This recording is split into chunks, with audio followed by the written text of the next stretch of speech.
lá. Olha só, declaração do imposto de renda da pessoa física de 2019. Eu disse a você que podia estudar com base no meu curso do ano passado, porque a lei não mudou nada. Tá lembrado disso?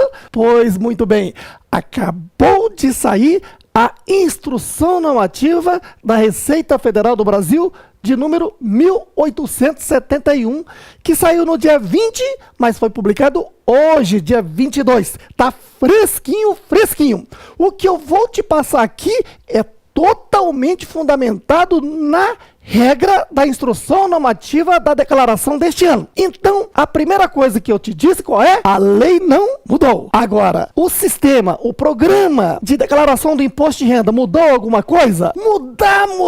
Com certeza não. Mas houve alguns ajustes, algumas melhorias que a Receita Federal faz de um ano para o outro. E é isso que eu quero te esclarecer exatamente o que é que foi ajustado. Acompanhe comigo, olha. Item 1. O que mudou? Muito bem. Apesar de não ter mudado a lei, houve sim alguns ajustes, algumas mudançazinhas lá na parte da declaração do imposto de renda. Então vamos passo a passo. Veja, 1. Obrigatoriedade de CPF para dependentes e alimentados, pessoa alimentícia, de qualquer idade. Lembre-se que até a declaração do ano anterior, exercício 2018, ano calendário 2017, era a partir de 8 anos, não é isso? A partir deste exercício financeiro 2019, ano calendário 2018, então não importa a idade. É dependente? É alimentado? Tem que informar o CPF. Beleza? 2. Rendimentos tributáveis recebidos de pessoa física. Aqui um esclarecimento. Veja, eu sempre esclareço que existe a retenção e carnê-leão, não é isso? Então lá na retenção tem um rendimento recebido de pessoa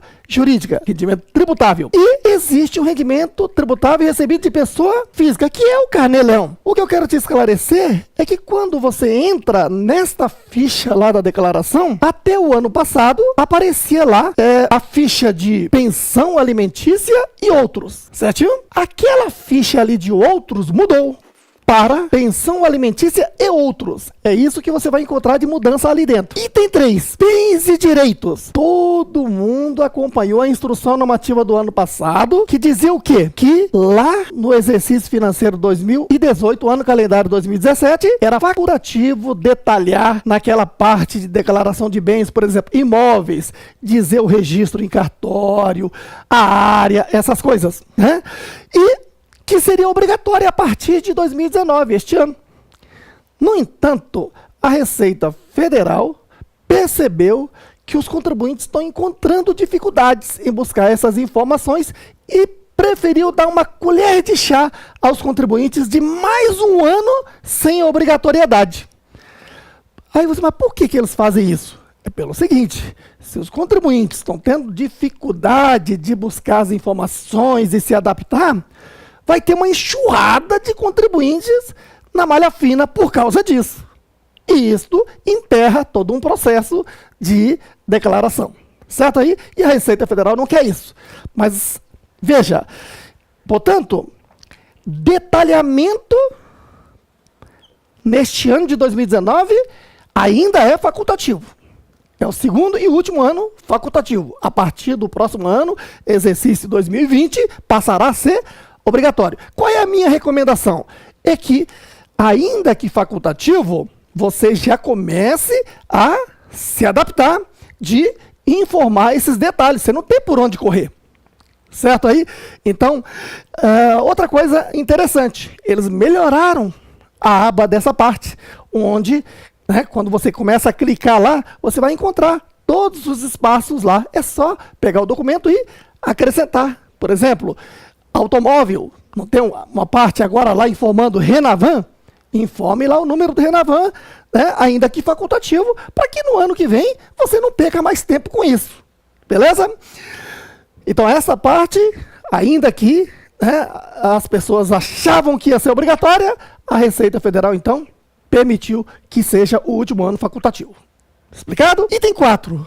Doação ECA, Estatuto da Criança e Adolescente. Olha, aqui não mudou nada do ponto de vista legal. Continua sendo 6%, 3% na declaração e 3% ao longo do ano calendário. Isso não mudou. Aí o que mudou? É que quando você ia preencher essa doação, isso aparecia só naquela parte de apuração do imposto de renda, lá no final da declaração, na parte do cálculo do modelo completo. Tá lembrado disso?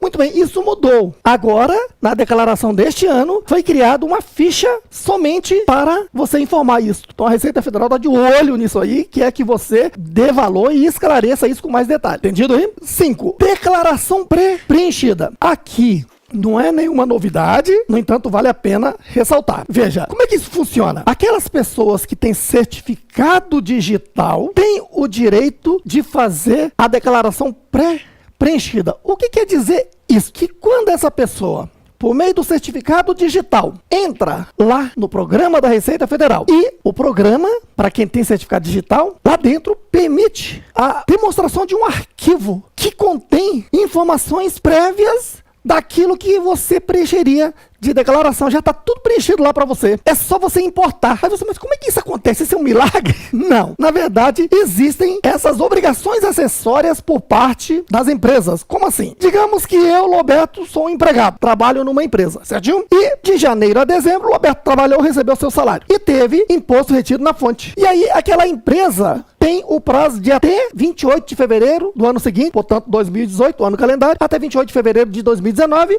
essa empresa teve que apresentar à Receita Federal a DIF, Declaração de Imposto Retido na Fonte, dedurando o Roberto à Receita Federal, dizendo quanto o Roberto ganhou em janeiro, quanto ganhou em fevereiro, quanto foi retido de imposto e o consolidado do ano, certo aí? Então, a Receita Federal, de forma avançada, inteligente, fez o quê? Se ela já recebeu a DIF até 28 de fevereiro da empresa, então já disponibilizou essas informações para o Roberto no momento da declaração a partir do dia 7 de março. Então, a partir do dia 7 de março, que começa a declaração, que vai de março, 7 de março a 30 de abril de 2019, então ali no dia 7 de março, o Roberto ele pode entrar lá com o certificado digital, vai encontrar um arquivo, ele vai poder importar aquele arquivo para sua declaração e pronto, traz todas as informações. Então isso se chama o quê? Declaração pré-preenchida, certo aí? E claro que se tiver outras informações médicas, por exemplo, então existe a DMED, Declaração de Informações Médicas e de Saúde, que todo hospital, toda clínica está obrigada todo médico, inclusive, está obrigado a apresentar a Receita Federal. De forma que, quando o Roberto vai abater despesa médica, já aparece tudo lá. Quando ele importa, já está lá a despesa médica organizadinho. Só falta o Roberto confirmar que é isso mesmo ou tem mais, entendido?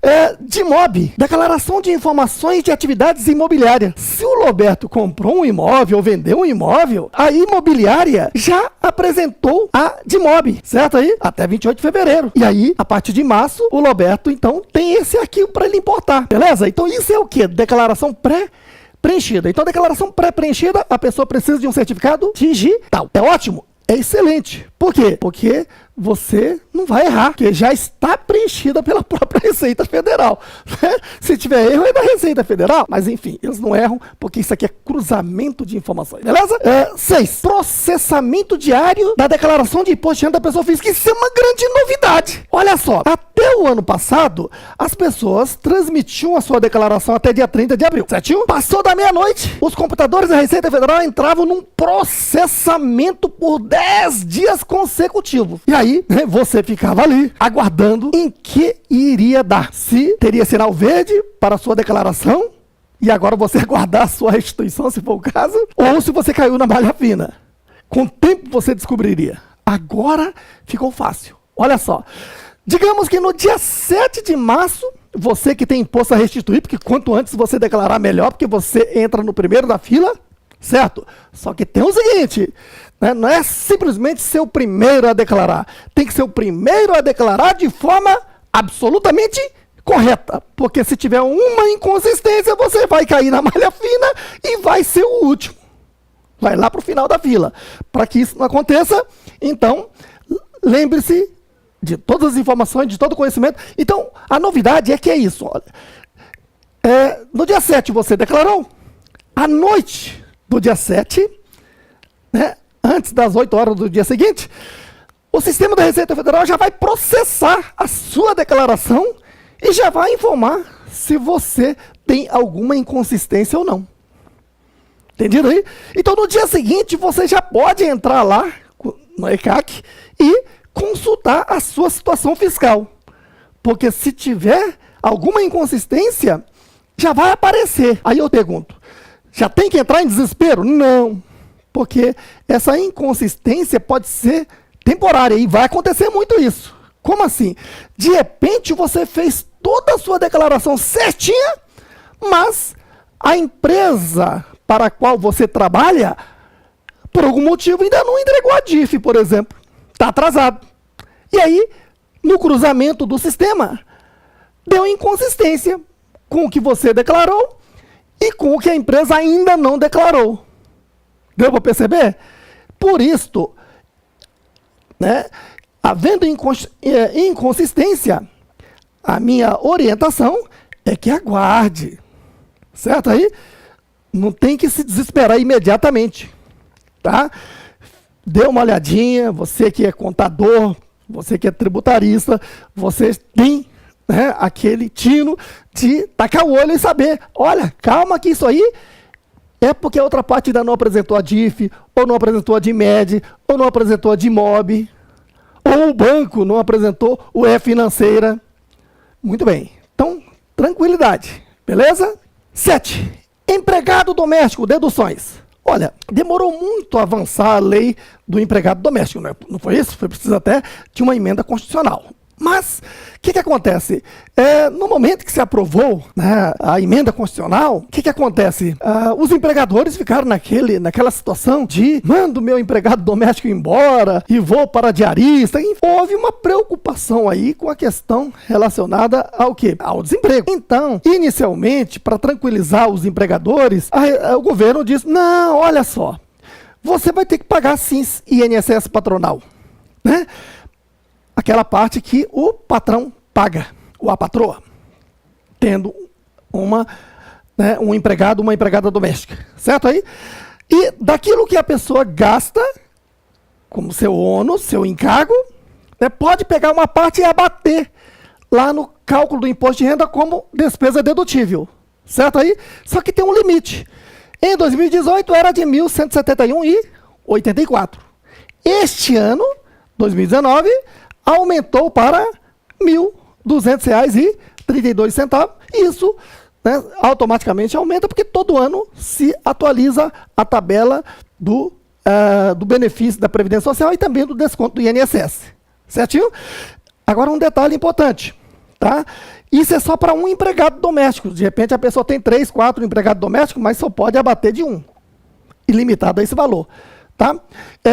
Se o valor dá menos do que 1.200, abate-se esse valor. Se dá mais de 1.200, só pode abater 1.232 centavos. Certinho? Outro ponto importante, que esse ano de 2019 é o último ano que dá direito a essa dedutibilidade. A menos que altere a lei ainda este ano e publique para poder valer no ano que vem. Tá ok? Então, já se espera de antemão que se não mudar a lei, ano que vem não terá esse direito à dedutibilidade da despesa de INSS como despesa dedutível no cálculo do imposto de renda da pessoa. Da pessoa, que no caso, o patrão ou a patroa do empregado doméstico. Entendeu? Item 2. Quem está obrigado a declarar em 2019? Essa parte não mudou? Nada. Então vou passar rapidinho aqui para você. Olha só. Se uma pessoa teve rendimento tributável de valor superior, guarde bem que aqui não é até ou igual, é maior. Tá ok? Então, rendimentos tributáveis de valor superior a R$ 28.559,70. Aí você diz, espera aí, e se for R$ 28.559,70? Não está obrigado. Para ser obrigado, tem que ser o quê? 71 centavos para cima. Só para você ver a matemática aí, você tem que se atentar que aqui é maior de R$ 28.559,70. Tá? Rendimento tributável. Que rendimento tributável? Rendimento de salário, de aluguel, você soma tudo isso e dá mais do que R$ 28.559,70, está obrigado a declarar. Tá ok? Aí você diz, não, eu não tive rendimento tributável. Mas, de repente, você teve rendimentos isentos, não tributáveis e tributáveis exclusivamente na fonte. Somando tudo, está dando mais de 40 mil. Pronto, você está obrigado a declarar por esse quesito, beleza? Hein? Ganho de capital tributável. que quer dizer isso? Ganho de capital é lucro na venda de bens e direitos. Não é só imóvel, qualquer bem, certo? E lembre-se, venda de qualquer bem de valor até 35 mil, o ganho de capital é isento. Venda de qualquer bem de valor superior a 35 mil, se tiver ganho de capital, ou seja, lucro nessa venda, valor de venda menos o custo, se houve um ganho, então ele é tributável. Então, se você teve ganho de capital tributável, coincidência de imposto de renda, está obrigado a declarar, só por causa desse quesito, certo aí? Ou operações em bolsa, como assim? Você operou no mercado futuro, bolsa de valores, bolsa de mercadoria, opções, está obrigado a declarar só porque operou. Aí você diz, eu operei uma vez só no ano na bolsa de valores, não tem problema, né? Operou no mercado futuro, não importa o valor, se ganhou, se perdeu, operou no mercado futuro, está obrigado a declarar. Entendido? Atividade rural. Deixa eu explicar uma coisinha. Quem tem fazenda e sua atividade rural, tem duas formas de declarar. Como? Ela pode fazer uma espécie de contabilidade simplificada, que é o livro caixa. Ali, informar toda a sua receita e subtrair toda a sua despesa. Detalhe importante que, né, a despesa vai além do conceito contábil. É tudo que teve de despesas e investimentos, certo? Adubos, gasto com mão de obra, mas também gasto com compra de bens, do tipo um trator, tudo isso entra como despesa. Entendido? Então, receita menos despesa, você vai ter lucro ou prejuízo. Se for lucro, é tributável. Se for prejuízo, né, não terá imposto de renda naquele mês e você pode abater esse prejuízo no mês seguinte e vai abatendo. Certo? Atividade rural é uma atividade muito atípica. Às vezes, a pessoa está investindo na atividade rural por muito tempo. De repente, está lá, investiu em janeiro, fevereiro, março, junho, está ali investindo, só está tendo prejuízo ali, né? Está investindo. E quando achou que a colheita ia ser de grande receita, cai a geada e mata toda a plantação. E ele continua no prejuízo sem receita. Aí vai pegar empréstimo bancário, né? E tudo aquilo que está pagando ali de juros, etc., são despesas. Você vai acumulando tudo isso no livro caixa e podendo abater. De repente teve um ano todo de prejuízo, certo aí? Porque a atividade rural é isso mesmo. E aí pode compensar esse prejuízo nos anos posteriores? Pode. Certo aí? Então veja que essa é uma forma de declarar o que é atividade rural.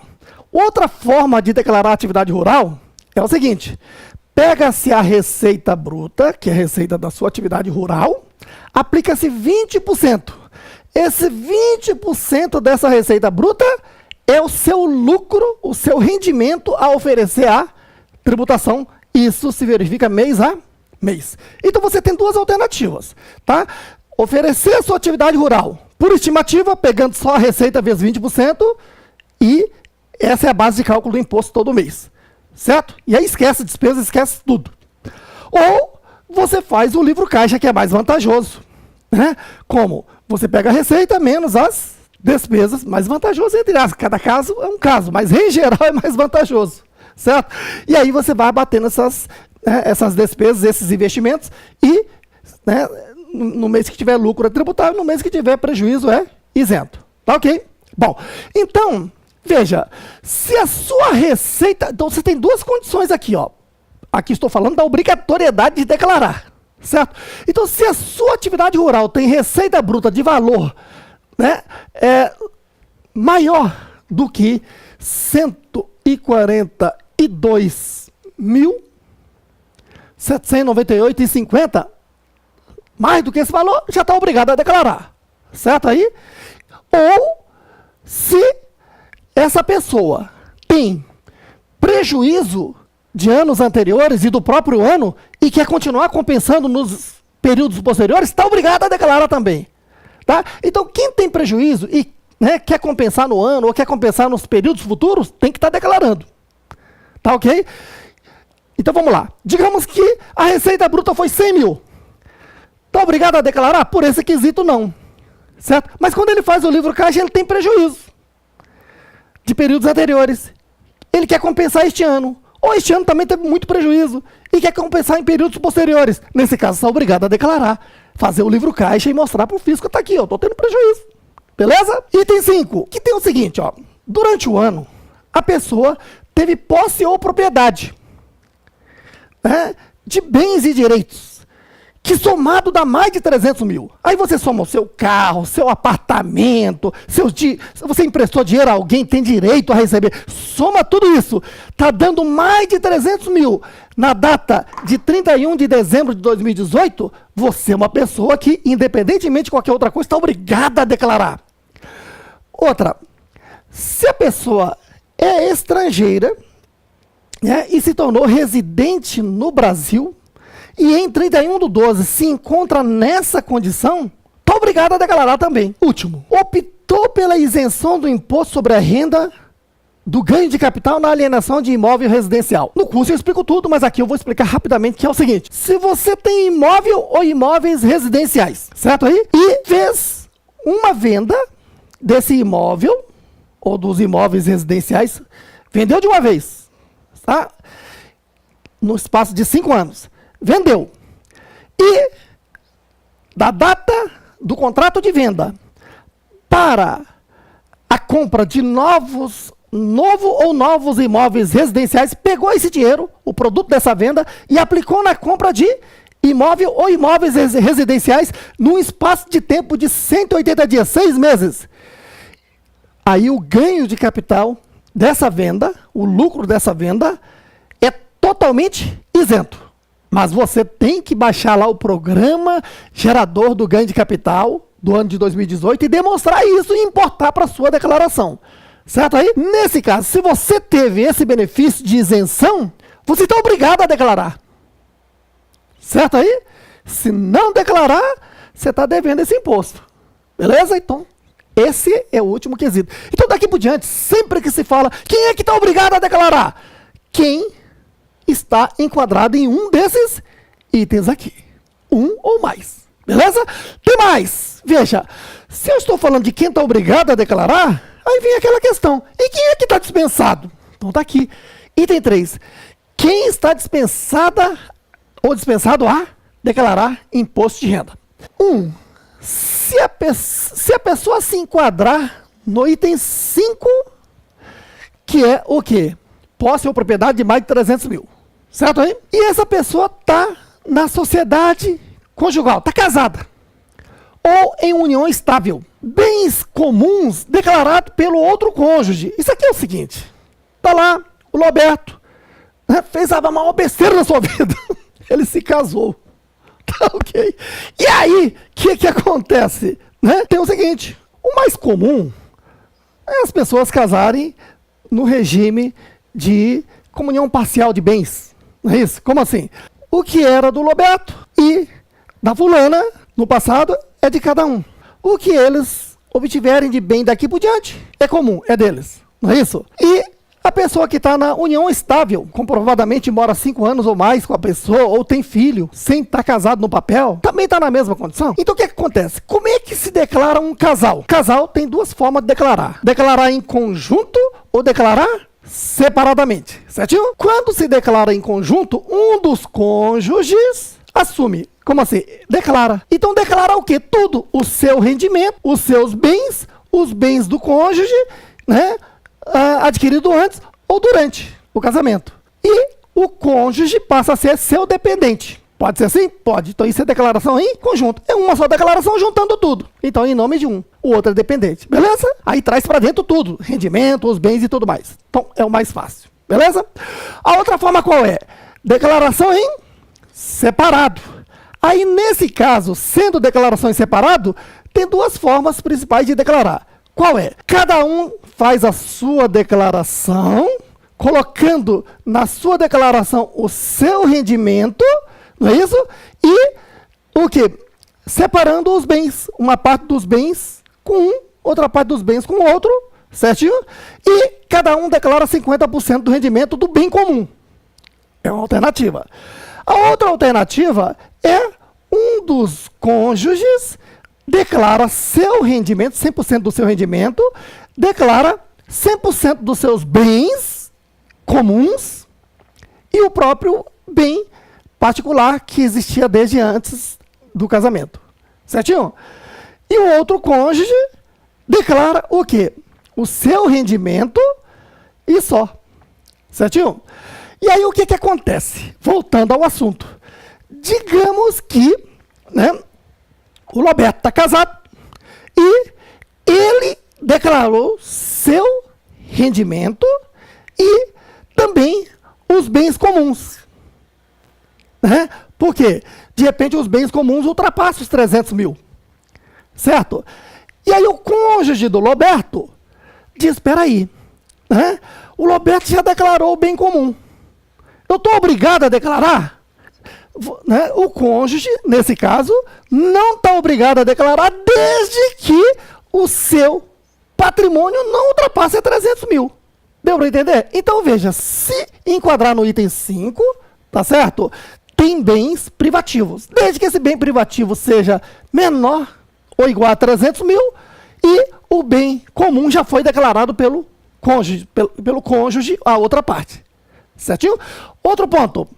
Se enquadrar num dos itens de 1 a 7. Tá ok? Só que tem o seguinte. Tá lá, né? O Roberto e, digamos, a esposa. Não é isso? Cônjuge. Tá ok? E, veja só. Cônjuge, tá?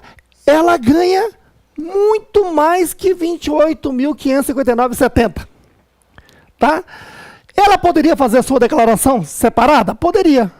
Mas resolveram fazer a declaração em conjunto. E aí o Roberto declarou. Né? Aí, nesse caso, o Roberto teve que trazer o quê? O rendimento dela para dentro da sua declaração e declarou todos os bens. Certinho? E ela entrou como dependente. Então, nesse caso, ainda que ela esteja em item de obrigatoriedade de declaração, a sua obrigatoriedade se jogou dentro da declaração do cônjuge e ela é dependente. Então, ela não está obrigada a declarar nesse caso.